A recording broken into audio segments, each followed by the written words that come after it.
पानीपत ऐतिहासिक नगरी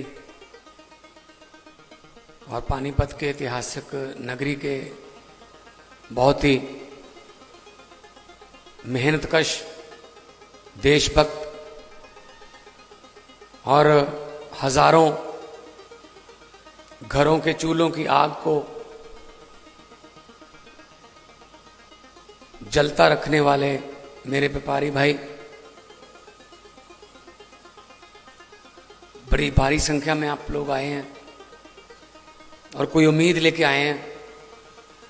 ये कोई पॉलिटिकल रैली नहीं है कि मैं भाषण दूंगा और चला जाऊंगा। ये एक सेमिनार टाइप है। आपने सवाल रखे हैं। मैं पंजाब का मुख्यमंत्री हूं पिछले 3 साल से। मेरे ऐसे टिप्स पर पड़े हैं सारा कुछ, सब कुछ। मुझे लिखने की जरूरत नहीं रहती। तो मेरी पार्टी के प्रदेश के उपाध्यक्ष ढांडा साहब जो बोल रहे थे अभी, मेरी पार्टी के पानीपत करनाल एरिया के बड़े बड़े नेतागण, दर्जा बदर्जा चेयरमैन साहब, अध्यक्ष जी, सबको मेरा बहुत बहुत प्यार भरा नमस्कार, सत श्री अकाल। वाहिगुरु जी का खालसा, वाहिगुरु जी की फतेह। दोस्तों, जैसा मैंने पहले कहा कि ये कोई पॉलिटिकल रैली नहीं। अभी मैं सुन रहा था, असल में क्या है, ये दिक्कतें हरियाणा प्रदेश की नहीं है, ये पहले पंजाब की भी थी।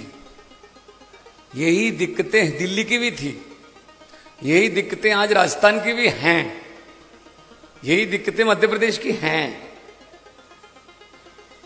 इंडस्ट्री जो सबसे बड़ा कमाऊ बेटा होता है सरकार का, और उस कमाऊ बेटे को नालायक कहा जाता है। उस कमाऊ बेटे को कई नाम दिए जाते हैं। टैक्स चोर है ये, तो ये खा गए लूट के, ये वो। अरे भाई साहब, जो इतने लोगों को रोजगार देते हैं उनके साथ बात तो कभी कर लो। बात ही नहीं करते। व्यापारी लोग, आप लोग, थोड़ी सच्ची और कड़वी बातें करूंगा मैं, आपको अच्छी भी लगेंगी। मैं सोचता था ये व्यापारी लोग इलेक्शन के समय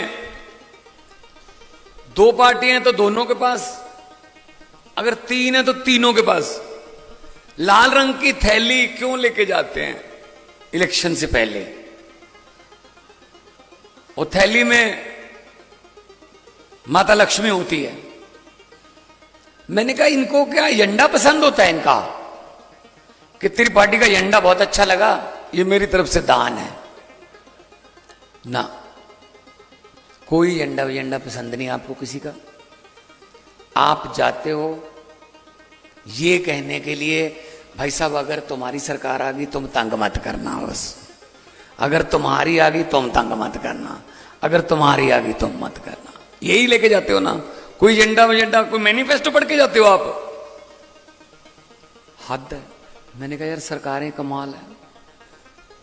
सरकारें तंग करने के लिए बनती हैं, सरकारें तो सहूलतें देने के लिए बनती हैं। तो मैंने पंजाब की इंडस्ट्रियलिस्ट को बुलाया। मैंने कहा बताओ क्या प्रॉब्लम है।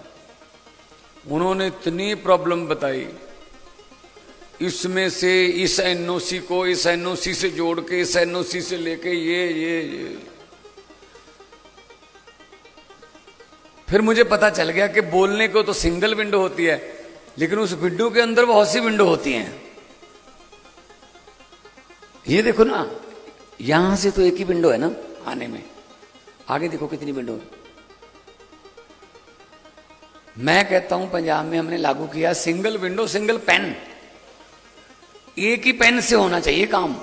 सिंगल विंडो पे अपने कागज पकड़ाए, एक पेन ने साइन किए, उसी पेन पे ही खत्म हो जाना चाहिए काम।